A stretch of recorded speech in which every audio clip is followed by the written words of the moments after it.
think maybe some of the more proactive coaches have always done the fitness with the ball, but traditionally it's been an athletic approach. From early days, it's always been pre-season and running hills and sand, on the sand at beaches and long distance running and potentially a lot of running that doesn't relate to the game. So obviously the emphasis to use the ball is to make sure it's specific to football, but obviously it has to be done at the same intensity as the game. So you're trying to mirror the scenarios that happen in a game and the fitness that was required in a game. So it's a sort of worst case scenario game levels of fitness that we need to make sure that players have been exposed to, so that they don't get injured in the game and can perform at their best of their ability. The VAR Show. The one place for your weekly football update.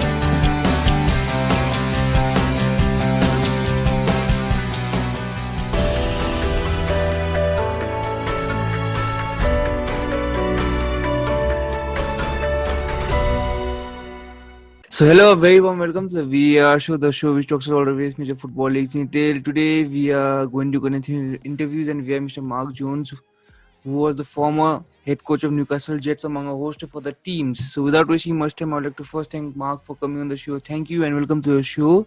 And I would like to begin by asking you, how are you and what are you doing these days?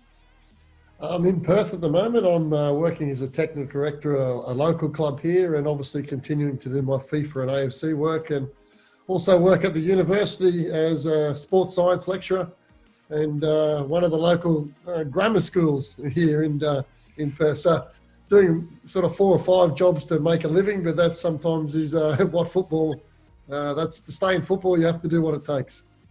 Of course, and that's, it might be very, very active. I wanted to ask you, what are you doing with FIFA and AFC?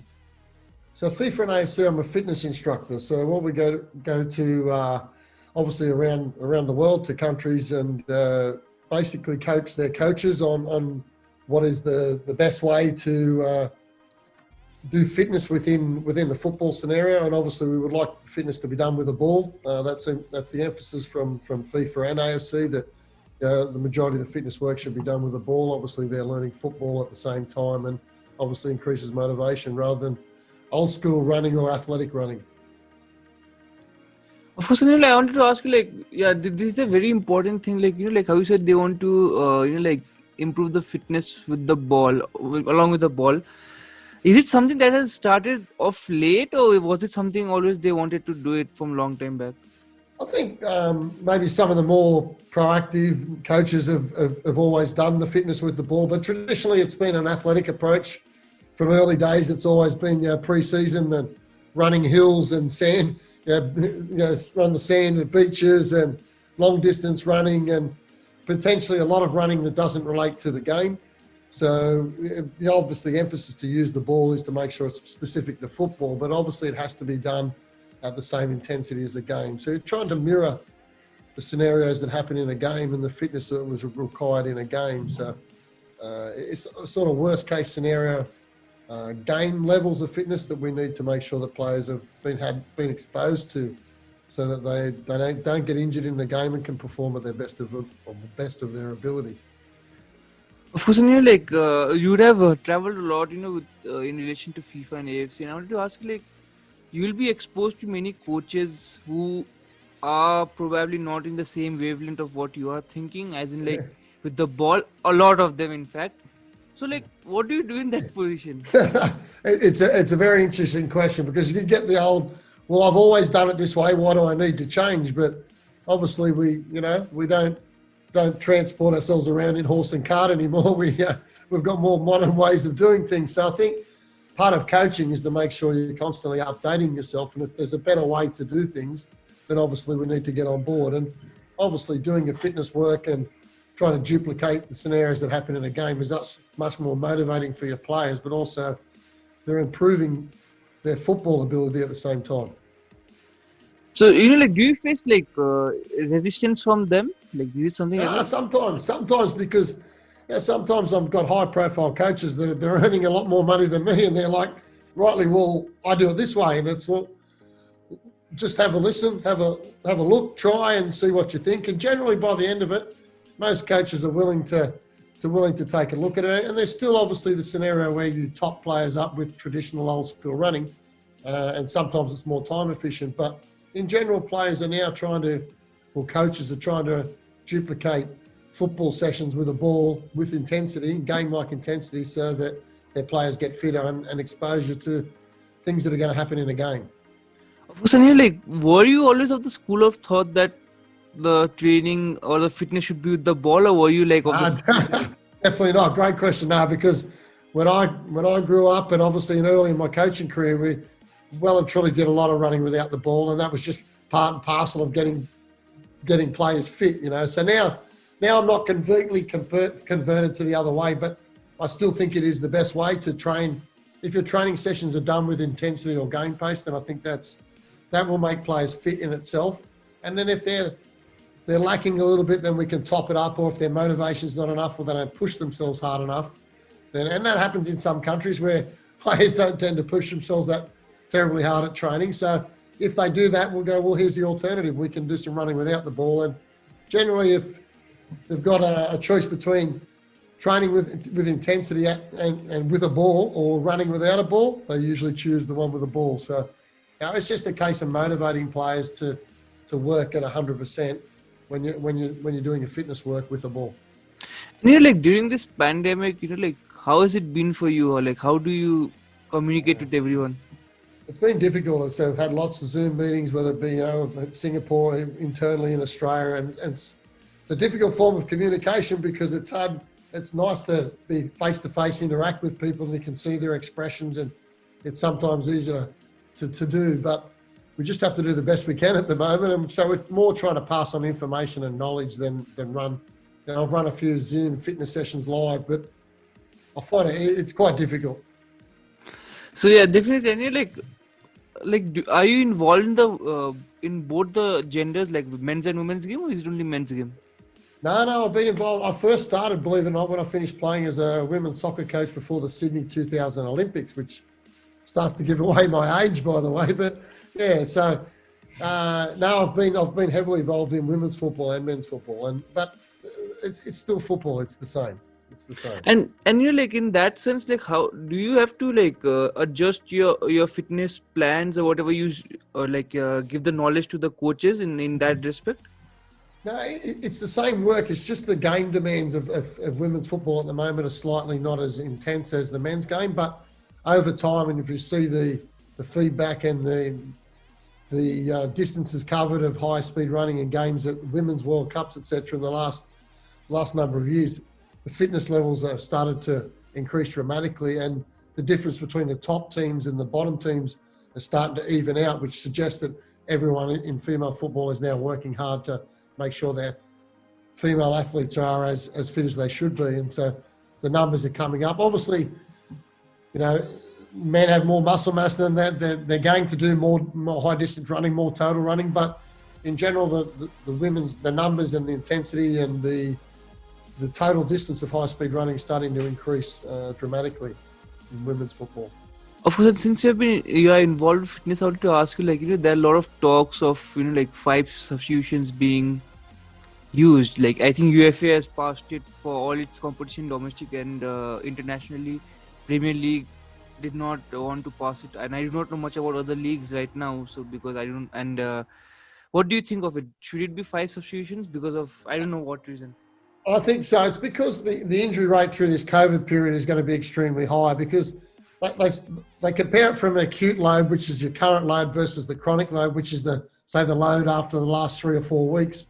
Our chronic load has been really low for a long time during the COVID period, and all of a sudden players are returning to full intensity competition, and so their loading is extremely high. So there's a lot of peaks or spikes in loading, which causes injury. So the ability to rotate or bring more players on and off obviously helps reduce the risk of injury. And as you've seen around the world in all competitions, there's been many more injuries than normally does occur in a game. So obviously the more substitution we're allowed, that'll hopefully reduce that. But isn't the injury a cause because of the system that the coaches play, because it's not only because of the COVID. Even before that, like many of them had been criticized, like the likes of Klopp, just because he's a very big name. I'm taking his name. Like he's always criticized because of his playing style. Don't you think it's more of the playing style, how it has evolved, that causes the injury more than maybe the rest because of the COVID? Yeah, well, it's a bit of both. It's a bit of both. Obviously, the coaches, the style and system of play and the demands that they have of their players, and obviously someone like Klopp with the high pressing game. There's a lot of high intensity running, and it's sometimes more than the players have been exposed to over their career. But you would hope, and I would suggest, that Klopp is, being one of the best coaches in the world, exposes his players at training to that sort of intensity on a regular basis. So it's more a case of trying to build up this chronic load or this expectation to this worst case scenario, so the players are used to it and it's not something new. Probably the best examples, if you've never exposed your players to maximum speed running or sprinting at training, maximum speed sprints at training for 3 or 4 weeks, and then they go on a game and in the first 5 minutes reach maximum speed in a sprint, there's a big chance they might pull a hamstring or do an injury because they've not been exposed. So it's similar in all things. The amount of high speed running needs to be built up so that the players are used to this. Of course, like I've heard a lot about like how many coaches require they continuously complain about they do not have time in preseason. How important is the preseason? Yeah, well, I guess there's two parts to that question. Pre-season, extremely important to make sure your players are prepared for the season. But then it is, again, the second question is, what do they do in their off-season? So that's the most important question. If you let your players go and do nothing for a month or 2 months, then their fitness levels are going to drop significantly. When they go away, they should be given a program or things to do to try to maintain their fitness. So when they come back, the fitness levels are not down that much. So then the 4 to 6 weeks can get them pretty much up to maximum fitness again. So it's more of a question of, do you let them go and have the complete holiday and they drink and eat and relax and lie on the beaches and do nothing, then you're asking for trouble. Of course, I'll get back to your career. Like, did you always plan to become a coach after your playing career, or was it something spontaneous? It was more spontaneous at the end. I did a physical education degree, so I had a plan to become a teacher when I'd finished. That was my backup plan. But I actually, literally towards the end of my career, I got asked, would I take this position in women's football before the Sydney 2000 Olympics? And I thought, why not? And then the path started. I was off and away, and then, obviously got the opportunity to coach at men's level at the highest level. And it's been a good journey. And along the way, like I said, an opportunity to become a fitness instructor. So I've literally just, if opportunities have presented themselves, rather than say no, I've just said yes to everything and run with it. And I've ended up having a good career and still working in football. And sadly, I'm 54 now and still never have had to be a full-time PE teacher. I've continuously worked in football my entire life. Of course, and since you have more of a background, you're more prepared to be a fitness, involved in fitness rather than just coaching. Did you plan to work in other sports also, or was it something only I'll work in football? I've always been interested in other sports, and it's not something I've said no to. But I started out as a coach, and I've just extended video analysis, fitness, strength and conditioning. You need to multitask, especially in Asia. And often, a lot of the jobs that I've been given is because I've been able to multitask and do many jobs. And to survive in football, as I've said now, I'm working 5 jobs. You've got to be able to do many things to make sure you earn a full-time living, or enough not to have to go and do some other form of work. No, I asked that because in Australia, I don't think so. Football is the first sport. I think whoever I spoke to, they even refer it to as a season sport rather than it having a hierarchy. Yeah. So what is it? In Australia, it's not the number one sport, and we struggle. We're struggling now with sponsorship and exposure on TV and all sorts of things, because we've got Australian Football League here, which is the AFL, and it's very, very popular. And we're competing with cricket, with rugby league, rugby union. It's very difficult. So yes, I wouldn't say no to a job in AFL if their opportunity arises, because you look at the two games and there's very similar things that occur in the games. It's about trying to get out of tight areas and fast transitions into good areas where you can score goals. And in all sports, it's very similar, and the trends are the same. And I'm sure I could help in any sport, really.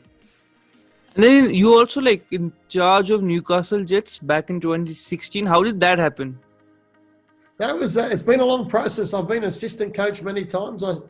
Part of my journey in women's football is that Gary Van Egmon's daughter, Emily, who's still in the Matildas for Australia at the moment, she was training in my women's team, and he was coming to training, and he was given the opportunity to become the Newcastle Jets head coach back in 2007, 2008. Asked me to be his assistant. So that started my journey in the A-League, so to speak, as an assistant coach. I've been an assistant coach in a few different clubs. I've been the technical director. I've been the high performance manager. And then the opportunity come up, a friend of mine who was the CEO, Laurie McKenna, who I've been to China with. I went to Chongqing with Laurie as his assistant. And the head coach position come up at the Newcastle Jets. And lucky enough, he asked me would I be interested. I think I've done my apprenticeship, so to speak. So it wasn't one of the strongest clubs in the league, but it was an opportunity to become a head coach, and I gratefully took that opportunity. That was it was maybe kind of a coincidence that you had some head coach's daughter training with you. But if you were a coach in the women's game, ideally or realistically, would you get a job in a men's game, maybe as an assistant coach? No, exactly. So sometimes this transition, certainly when I first started, the respect for women's coaches wasn't anywhere near as what it is today. The women's sport's come a long way, and the respect for it's come a long way. And I enjoy coaching in the women's football as well as the men's. It's the same. If anything, the girls are prepared to listen better and pick things up quicker. So it's very much the same. So I think the respect for women's coaches has grown, but I think back in the time I was lucky that, like I said, I had an association with a former friend, a former player of mine, and his daughter being in the team just furthered that friendship, and then obviously the opportunity arose. And I think in football it's a lot about luck, and it's a lot about contacts. And as a guide, I've never got a job that I've had to apply for. Every job I've ever got has been someone's rung me because of a point of contact. For instance, I run a fitness course in Singapore, and they rang me up a week after I left and said, would I like to become the under-16 national team coach? And I said, of course, I'd love to do that. So there was my journey started in Singapore. So I think it's an ability to network with people and show people what you can do and show an interest and try to get on with people. And I've been very lucky to have jobs in multiple countries and multiple states within my own country. And like you said, you have worked on both the genders of the game, and in various age groups. Like you said, it's Singapore. How do you adjust your game style, or how do you go across stuff? Yeah, obviously as the level goes up, the ruthlessness, so to speak, goes up. But certainly it's still, for me, it's all about development.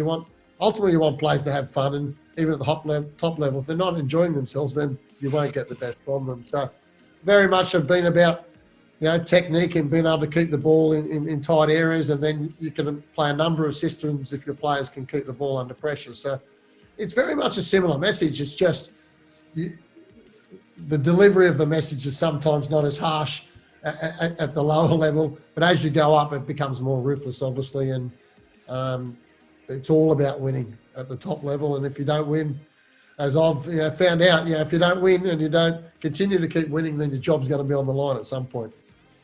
And you're getting back to Newcastle Jets, how do you look back at a time there? I look back I was glad to be given the opportunity, but knew I was taking on a team that I needed to strengthen. Tried to do that throughout the season, but obviously it's difficult to change the squad as the season's occurring. I took the squad over sort of a week or 2 weeks before the season started, so didn't get a lot of preparation time. Basically was given a squad, that's it, there's your squad, away you go. So managed to change 3 or 4 players throughout the year, but had signed in a completely new squad for the following year. So I think for 21 of the 27 rounds, we don't play many rounds in Australia. We were in the top 6, and that would have been the best that the club had done for a number of years. And then players start to find out that they're not got contracts, and there was, for whatever reason, we lost the last 5 games, and I lost my job. So I didn't get to take the squad the following year, which obviously was a much stronger squad, and the squad obviously did well, and I received quite a number of phone calls. It must be frustrating to see a squad that you put together do so well, and that probably sums it up. Completely frustrated to come in, sort of regenerate a team, and then not be given the opportunity to take it once the squad had come together. Of course, and you're like, as a coach, how do you like a team to play? Yeah, I guess everyone says they want their team to play attractive, possession-based football, but yeah, essentially I want my team to be able to play out under pressure. If someone's trying to press, can we play through the press? Also want to press high and stop teams playing out. So essentially do want to dominate possession, and want my players to learn and be able to play in any system. So I don't want to, for instance, just play a long ball game and, that system, players then leave your club or go to a higher level and they can't perform at the next level because you've not shown them. So I feel that I owe my players to be able to teach them how to play under pressure in any system. And I believe if they can keep the ball in tight areas, they're a good athlete, have a good attitude, well, that they can fit into anyone's system. So imagine going to Liverpool and you haven't taught your players how to play under pressure, or nor have you got them fit enough to be able to press constantly. I think you've let them down. I wanted to ask, since like you said, the top highest level is mostly result driven. How difficult is it to implement your philosophy? Yeah, I think the players, it's about convincing the players that the team, this is the best way for the team. And this culture is, for me, the most important thing. That if your players don't support you or follow you, your job is extremely, extremely difficult. So, yeah, you have to be a good coach in terms of your technical and tactical knowledge, because the moment you can't answer a question or you can't back yourself up, you lose the players. And then you've got to be able to push the entire squad. And for me, the most difficult thing is to keep the ones that don't play or on the bench happy. The ones that are playing are obviously always happy and they'll follow you. And ones on the bench, sometimes cause a little bit of trouble. So being able to rotate your squad, keep everyone happy, everyone going in the right direction that's for me the most difficult part of football, And like I said, you need to know the game. You need to be technically good and tactically smart. Otherwise, you've got no chance. Definitely. And you have had so many different positions in football in various capacities. Which one do you like and prefer the most? Everyone, goes without saying, being the head coach is the best. You're in charge of your own destiny, and you're delegating to your team of coaches and obviously the players, and to try to get your philosophy, your style, and obviously good results. And it's a tedious challenge. You're up all hours of the night thinking about how you can do things better. You get up at the crack of dawn and still thinking about how you can do things better. As a coach, you've got to constantly try to get better, and you're constantly researching and looking for ways to do things better. And without doubt, that's the most exciting part for me. Being the head coach is the be all and end all. And I really enjoyed my time as a head coach, and would love the opportunity to do it again. Since you have excelled, kind of excelled in fitness in that capacity. As a head, when you are the head coach, do you hire a fitness coach, or do you do it yourself? No, funny to say that. No, it's 100%. I hire a sports scientist. I think a sports scientist is more than a fitness coach. The sports scientist obviously can do the fitness component, but he's also doing wellness and loading and nutrition, and he's taking the GPS and doing it. For me, the sports scientist was my second most important person. I've got many friends around the world that I could have as an assistant coach. I've got many people that could do the strength and conditioning, but a top quality sports scientist that can make sure my players are doing the right amount of high speed work and exposure to game-like demands through training, and then monitoring all the rest, their hydration levels, their nutrition levels, the loading from week to week, and trying to avoid spikes, to avoid injuries, and prehab. And there's so many things the modern game demands that you do. Having a sports scientist for me is essential, and that's why I really love going traveling around the world and trying to sell that message that, for me, the most one of, if not the most important person in your staff apart from yourself, is this sports scientist that can keep everyone on track. But like in your experience when you travel in Asia, do you see a lot of sports scientists? Like, have you seen there's been a shift? It's been very difficult. In Asia and lots of countries, it's very difficult for the head coach has always been the one in charge and responsible for everything. So I think part of the modern game is this ability for coaches to understand that they need to delegate and let other people buy into their philosophy and help them achieve something. And you can't do everything. So that's going to take time. It's time for, because they feel like they're losing a little bit of control, but in essence, they're not. They're still in control of their destiny. And for me, I can get an opinion from you. It's great. I get your opinion. I don't have to use it, but you need to listen for me and take things on board. And for me, if you put 20 people in a room, they'll come up with a better solution than one person who just decides everything. I think the modern coach has got to listen to the people and trust the people underneath him, and that's going to take a while. But we're trying to sell the message everywhere. Of course, and like I'll get back to career, and like you've had quite an illustrious career till now. And what is the most proudest moment that you have had in your career? I think it was as an assistant coach. We obviously won the A-League here in Australia, and that was a big achievement in front of a full. I was thinking there's a full stadium. It's Sydney Football Stadium. It holds 40,000 people, which is traditionally a rugby league territory. And we actually took the front page and the back page, and it was a good achievement for soccer to take over all the other sports. Just for one day, mind you, but it was great. It was a good atmosphere. It was. Gave me goosebumps, still gives me goosebumps thinking about it, the atmosphere and the crowd and just the environment. And to win the league, and to win any league is a magnificent achievement. And I think that goes without saying, is probably the highlight. And obviously to represent my country at a World Youth Cup was a big achievement as well. So probably two moments, one as a player and one as a coach. Of course. And like if you had to give a piece of advice to a young coach, what would that be? To constantly keep learning, to constantly listen, constantly try to get better, rather than think you know it all. When I first started coaching, I just finished playing, and I thought I was a good coach. And now when I look back, I go, wow, there's so many things I didn't know, and so many more things that I needed to know and needed to develop as a coach. And I'm still learning as a coach, and I've been doing it for, since 1998. So I've been doing it for 22 years. And I thought I was good 22 years ago, and obviously wasn't.